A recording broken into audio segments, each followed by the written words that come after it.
வணக்கம். தமிழக வெற்றிக் கழகத்தின் செயற்குழு கூட்டம் ஜூலை 4 நடைபெறும். அக்கட்சியின் தலைவர் விஜய் அறிவிப்பு. தமிழக வெற்றிக் கழகத்தின் தலைவரான விஜய் அவர்கள் இன்று செய்தியாளர்களை சந்தித்தார். அப்பொழுது தமிழக வெற்றிக் கழகத்தின் மாநில செயற்குழு கூட்டம் பனையூரில் உள்ள அக்கட்சியின் தலைமை நிலைய செயலகத்தில் வரும் ஜூலை மாதம் 4ஆம் தேதி நடைபெற உள்ளது. இதற்காக தமிழகம் முழுவதும் உள்ள அனைத்து மாவட்ட செயலாளர்களுக்கும் சுற்றறிக்கை அனுப்பப்பட்டுள்ளது. மாவட்டந்தோறும் உள்ள செயற்குழு உறுப்பினர்கள், முக்கிய அழைப்பாளர்கள், விருந்தினர்கள், கட்சி நிர்வாகிகள் என அனைவரையும் பாதுகாப்பாக அழைத்து வரும்படி அவர்களுக்கு உத்தரவிடப்பட்டுள்ளது.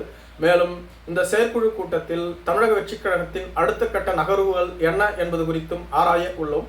குறிப்பாக தேர்தலை எப்படி அணுகுவது, கூட்டணி அமைப்பதா அல்லது தனித்து போட்டியிடுவதா, கூட்டணி அமைப்பதாக இருந்தால் யாரோடு கூட்டணி அமைப்பது, மேலும் மாவட்டந்தோறும் சுற்றுப்பயணம் மேற்கொள்ள உள்ளோம். இதற்காக கன்னியாகுமரியிலிருந்து திருவள்ளூர் மாவட்டம் வரையிலும் 100 நாள் சுற்றுப்பயணம் ஏற்பாடு செய்யப்பட்டுள்ளது. இந்த சுற்றுப்பயணத்தின் பொழுது தமிழக வெற்றிக் கழகத்தின் தலைவர் விஜய் அவர்கள் 38 மாவட்டங்களின் வழியாக எந்தெந்த தொகுதிகளின் வழியாக வரவுள்ளார். அப்பொழுது அந்த தொகுதியில் உள்ள பிரச்சனை என்ன, எந்தெந்த பிரச்சனைகளை விஜய் பேச வேண்டும், எந்தெந்த பிரச்சனைகளுக்கு முன்னுரிமை அளிக்க வேண்டும், ஒவ்வொரு தொகுதியிலும் தமிழக வெற்றிக் கழகத்தின் தொண்டர்களின் நிலைப்பாடு என்ன, யாரை ஆதரிக்கின்றார்கள் என்பது குறித்த விவாதம் இந்த கூட்டத்தில் நடைபெறும் என அறிவிக்கப்பட்டுள்ளது. மேலும் விஜய் அவர்கள் தற்பொழுது முழு நேர அரசியல்வாதியாக மாறிவிட்டார் எனவும் அவரது இறுதி படமும் முடிந்துவிட்டது. இனிமேல் அவர் தமிழகம் முழுவதும் 100 நாள் சுற்றுப்பயணம் மேற்கொள்ள உள்ளார். இந்த சுற்றுப்பயணம் கன்னியாகுமரியில் தொடங்கி தமிழகத்தில் உள்ள 38 மாவட்டங்களின் வழியாக முக்கிய தொகுதிகளின் வழியாக திருவள்ளூரில் முடிக்க திட்டமிட்டிருப்பதாகவும், இந்த 100 நாள் சுற்றுப்பயணத்தின் பொழுது விஜய் அவர்கள் அனைத்து மக்களையும் நேரில் சந்திக்க திட்டமிட்டிருக்கிறார். இது விஜய் அவர்களின் செல்வாக்கை உயர்த்தும், மேலும் தமிழக வெற்றிக் கழகத்திற்கும் வாக்கு வங்கியை உயர்த்தும். தற்பொழுதைய சூழ்நிலையில் தமிழக வெற்றிக் கழகத்திற்கு தொகுதியில் 10 to 15% வாக்கு வங்கி இருப்பதாக ஒரு சிலர் கூறுகிறார்கள். ஒரு சில நிறுவனங்களோ 15 to 20% வாக்கு வங்கி இருப்பதாகவும் கூறுகிறார்கள். ஆனால் விஜய்க்கு 10க்கும் மேற்பட்ட வாக்கு வங்கி இருப்பது என்பது உறுதியாக தெரிகிறது. இவற்றை முழுமையாக வாக்காக பயன்படுத்த வேண்டும்.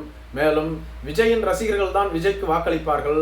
விஜய் ஒரு நடிகர் என்பதனால் அவரை பார்க்க கூட்டம் கூடிவிடுகிறதே தவிர அது அனைத்தும் வாக்குகளாக மாறாது என அனைவரும் விமர்சனம் செய்து வருகிறார்கள். மேலும் விஜய் தங்கள் தலைமையில் ஒரு கூட்டணி அமைக்க தொடர்ந்து முயற்சி செய்து வந்தாலும் கூட இதுவரையிலும் எந்த கட்சியும் விஜயை நம்பி கூட்டணிக்கு வரவில்லை. பாட்டாளி மக்கள் கட்சி, தேமுதிக, புதிய தமிழகம் என அனைத்து கட்சிகளோடும் கூட்டணி பேச்சுவார்த்தையை நடத்தியும் கூட இன்னும் அது ஈடேறாமல் அப்படியே இருந்து வருகிறது.